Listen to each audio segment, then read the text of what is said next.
ছোট্ট একটা বিষয় আমি ভুলতে পারছি না, খুবই ব্যথিত এবং খুবই বিক্ষুব্ধ।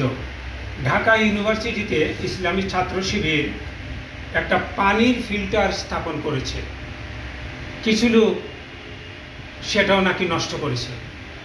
অথচ এর চেয়ে বড় ঘটনা, এর আগে শিবির আপনার এই যে কি বলে ডাকসুর যেটা টিএসসি দিয়ে জামাত নেতাদের মৌলানা সাইদি নিজামীদের বড় বড় ছবি দিয়ে তারা বিশাল ডিসপ্লে করেছে।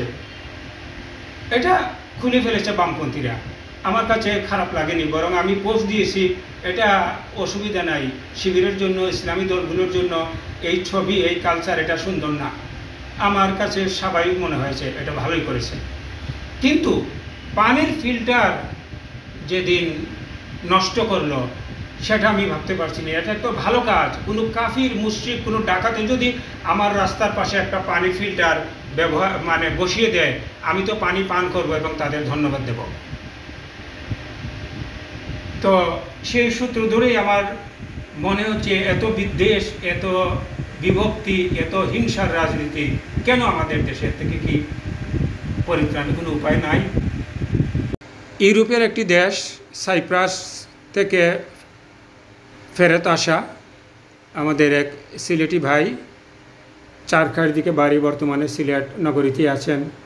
তো আমি তার কাছে জানতে চাচ্ছি যে এই যে বাংলাদেশে এই যে হিংসা এবং বিভাজনের রাজনীতি, যে সূত্রটা আমি বললাম, কীভাবে এর থেকে পরিত্রাণ পেতে পারি এবং কেনই বা এরকম, আপনি একটু বলেন, আপনার মূল্যায়নটা শুনতে চাই।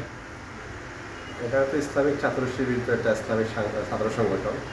তো আমি প্রায় ওদের কর্মকাণ্ডগুলো ফলো করে থাকি, যেমন শিক্ষাক্ষেত্রে ওদের যে অবদান, বিশেষ করে। জি বলেন আপনি। জি, মানে ছাত্র শিবিরের যে অ্যাক্টিভিটি যেগুলা, বিশেষ করে সামাজিক যে কর্মকাণ্ড ওরা করে থাকে, জি, বা ইসলামিক বিভিন্ন ধরনের বইরা বিতরণ করে, বা জ্ঞানের আলো বিস্তার লাভে ওদের অনেক ভূমিকা আর কি আমাদের সমাজে। না, আমি যেটা বললাম যে ছবি খুলে ফেলছে, বড় বড় ছবি, আমার কিন্তু পানির ফিল্টার খুলে ফেলে কত বড় হিংসা, কত বড়। হয়তো ভুল ছিল, এটা মেনে নেওয়া যায়, কিন্তু ফিল্টার যেটা, এটা তো মানুষের সেবার জন্য, এটা সেবামূলক একটা কাজ ছিল, যে এটা কিন্তু ঠিক হয় নাই, এটা ফেলে দেওয়া। এটা তো বামদের কাজ হতে পারে, বা যারা ইসলাম বিদেশি এদেরই কাজ, বা এদের একটা চক্রান্ত এটা বলে আমার মনে হয়। তো জুমন ভাইয়ের কি মনে হয়?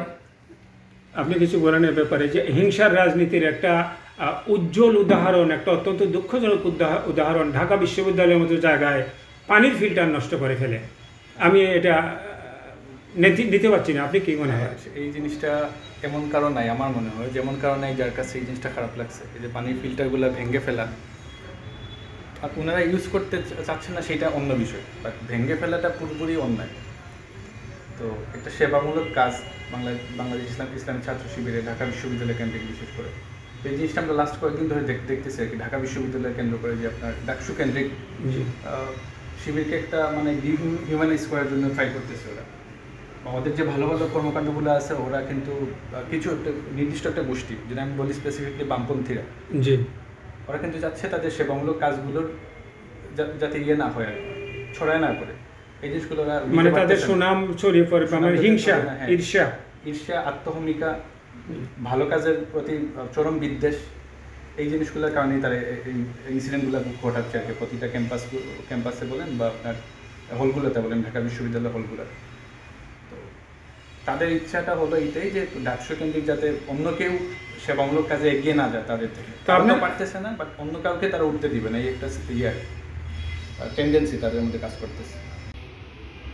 তো আপনাদের কি মনে হয় অদূর ভবিষ্যতে, বিশেষ করে আগামী বছরের ফেব্রুয়ারিতে যদি নির্বাচন হয়, নতুন যারা ক্ষমতায় আসবে জনসমর্থন নিয়ে, তো এই হিংসা, বিদ্বেষ, এই অজ্ঞতার, এই দুর্বৃত্তপনার রাজনীতির কি অবসান হবে বলে আপনাদের মনে হয় কিনা? পরবর্তীতে যে আসন্ন নির্বাচন আর কি ফেব্রুয়ারিতে যেটা ডিক্লেয়ার করা হয়েছে, এই নির্বাচনে যদি আপনার নতুন কোনো দল আসে, আমরা তো অবশ্যই আশাবাদী যে ৫ আগস্টের পরবর্তী যে বিপ্লবের চেতনা বা গণঅভ্যুত্থানের চেতনা, জি সেইটা সবাই ধারণ করবে। আর সেই চেতনা, এটা চেতনা ওয়ার্ডটা ইউজ করতে চাচ্ছি না, বাট সেই যে স্পিরিটের কারণেই সবাই হিংসাত্মক যে রাজনীতি আছে সেটা পরিহার করবে, পুরোপুরি পরিহার করবে। সেটা হোক ক্যাম্পাস ভিত্তিক বা সামাজিকভাবে, সব জায়গায় যাতে এই হিংসাত্মক রাজনীতিটা পরিহার করা, সেই ক্ষেত্রে আমরা আশাবাদী। আর সেটার ক্ষেত্রে সব থেকে বড় দায়ভার বা সব থেকে মানে যাদের উপরে ডিপেন্ড করে সেটা হলো আপনার রাজনৈতিক দলগুলা, যারা ক্ষমতায় আসবে, যারা বিরোধী দলও থাকবে বা আসার সম্ভাবনা আছে।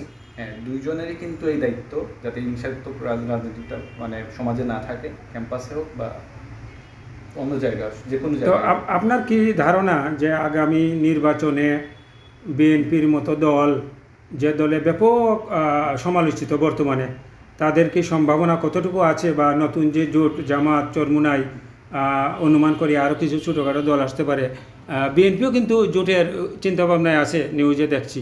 আচ্ছা, তো আপনার কি মনে হয় কারা আসতে পারে, নতুন শক্তি আসতে পারে কিনা? আসলে আগে থেকে প্রেডিক্ট করা খুব বেশি একটা ইজি না। তারপর আমি বলবো, যেহেতু বাংলাদেশের রাজনীতিতে ছিলই আপনার আওয়ামী লীগ আর বিএনপি, এই দুইটা দল কেন্দ্রিক, তো সেই ক্ষেত্রে আশা করা যায় যে বিএনপি আসবে জোটবদ্ধভাবে নির্বাচনে। তবে খুব শক্ত একটা বিরোধী দল হবে, সেটা কনফার্ম। অনেক স্ট্রং একটা বিরোধী একটা পার্টি হবে বা একটা দল হবে, সেটা কনফার্ম। বাট বিএনপি আসার সম্ভাবনাটাই সব থেকে বেশি। প্রতিহিংসার রাজনীতিটা দূর হইব আমার বিশ্বাস। মনে হয় যে দলের মধ্যে শৃঙ্খলা আছে।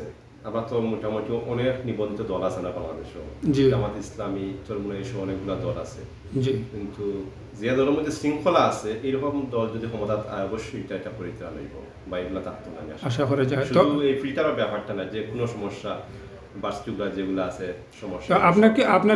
আপনার কি মনে হয় আগামী নির্বাচনে কি বিএনপি ক্ষমতায় আসতে পারবে, নাকি জামাত চরমুনাই জোট আর সম্ভাবনা বেশি? এটা জামাত বিএনপির জোট আসার মানে সম্ভাবনা আছে।